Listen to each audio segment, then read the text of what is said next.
What's up, guys? So I'll show you how I mounted the diesel heater tank, how it's all run and everything. So this is an 8-inch diameter spun aluminum tank from Amazon. I'll put the link in the bottom. This is the 3.9 gallon version. I usually only fill it to about here because as you fill diesel, it has a tendency to sud or have a lot of bubbles. So getting 3.9 out of it is tight. So I usually have about 3.5 in there. Been using a little bit of kerosene, diesel additive, just to keep it from gelling. I added some brass fittings from Home Depot, used some PTFE yellow thread tape. I added an on-off valve, so this way, this is my temporary routing solution for the diesel fuel line, so I can turn it off as the tank is higher than the actual pump.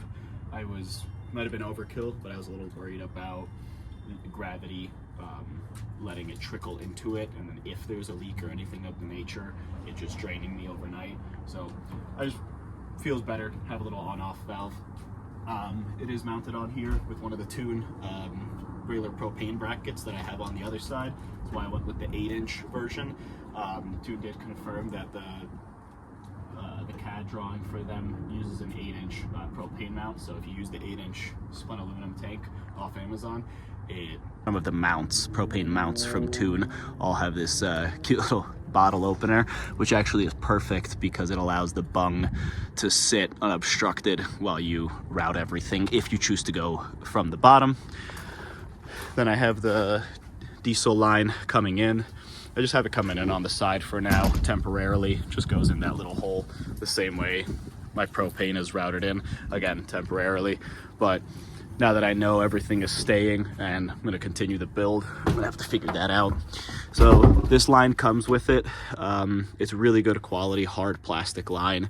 It's hard to kink, so that's what's nice about it. I went ahead and routed it behind the mount just to keep it up and away, keep it from being a snag hazard. Put a little 3M cable management clip here with a zip tie just to hold it down, and then the fuel goes through this plate here, and I'll insert a clip now of what this all looks like behind there. So goes through the plate, fuel pump wire goes through the plate, in there, fuel pump wire zip tied to the mount, plugged in, fuel line bottom that comes in from the fuel cell, goes to fuel pump. Fuel pump's at like 15-ish, maybe 20-degree angle. Fuel comes from the fuel pump, zip tied it to the wire. This is the exhaust, so I'm trying to keep everything away from it as much as possible. This location for mounting the actual heater itself, because obviously heat rises. So if we mount the heater up here, nothing below here is getting heated. So what I've done, I just took an old koozie from a good old Rib Shack, went ahead and zip tied it to the mount, and then this comes with the 60 millimeter, so it is a smaller diameter heater hose.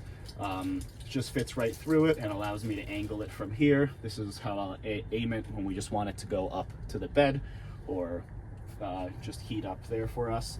And then usually I just pop this right off of it.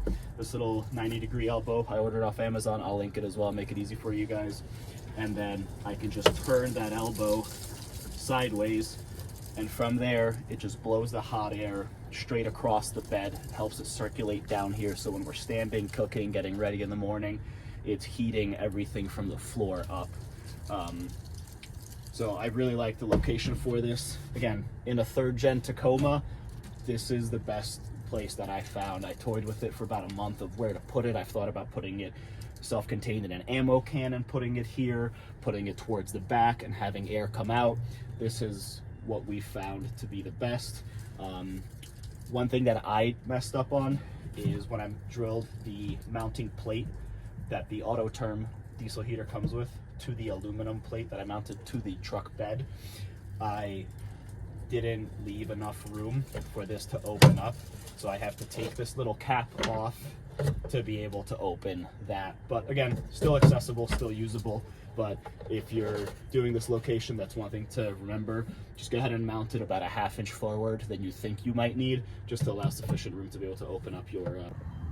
All right, so now that we're under the truck, nice filthy underneath of it after a couple camping trips and skiing. So this is the actual fiberglass factory cubby. These are the little holes where the door would sit into if you put it back in. So I just drilled, actually cut a big hole at the bottom of it. I didn't make it perfect for the exhaust and the intake specifically, because if stuff can get in, I want stuff to be able to get out really easily. This is the exhaust, wrapped it in that heat blanket that came with the kit. Cut it about here, and then I went ahead and wrapped the remainder of it onto the intake to ensure that the exhaust and the intake never have an issue being that close. Haven't had an issue with it at all. So the exhaust comes down. I put a clamp on the bed stiffener right there that you can see. Then I put another clamp on the frame. I went ahead and mounted the exhaust that it comes with horizontally. And then at this point, I ran out of exhaust pipe, so I ordered a section of Chinese diesel heater exhaust pipe from Amazon and then routed it out.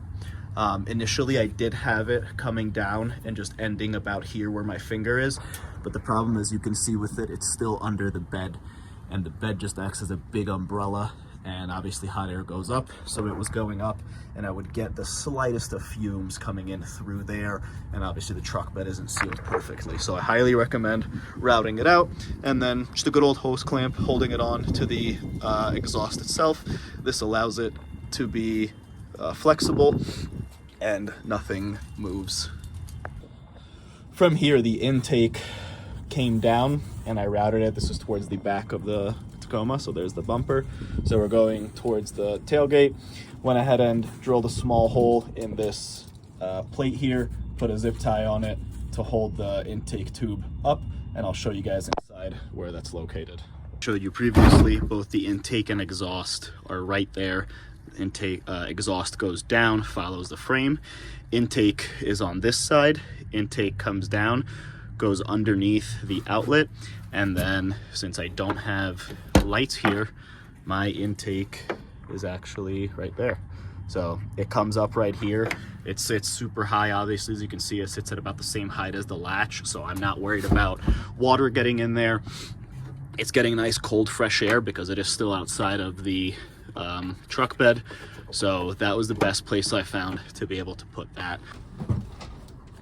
Alright guys, if you have any questions about the setup, please feel free to comment. I'll share whatever specific pictures or videos that I might not have been able to include with you from there. If you have any recommendations on what I could do with the fuel line, better locations for mounting, or anything of the nature, better way to run the wiring, I still would like to get a small little pelican box, so to speak, to hide this wiring to ensure that it always stays tucked and tidy. But again, the connections and the quality of this Autoterm Air 2D heater has been absolutely stellar. We've camped, the highest we were was about 12,100 feet elevation.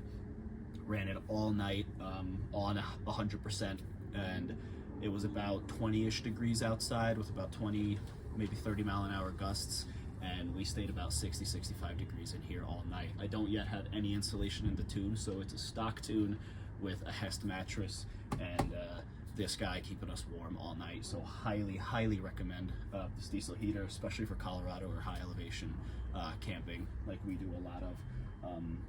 But again, if you have any recommendations, please, I'd love to hear them. If you go through with this, please post and share how you did it, how you ran it, anything that you've done, so that I can make mine better as well. And again, if you have questions, please feel free to reach out, and thanks for watching.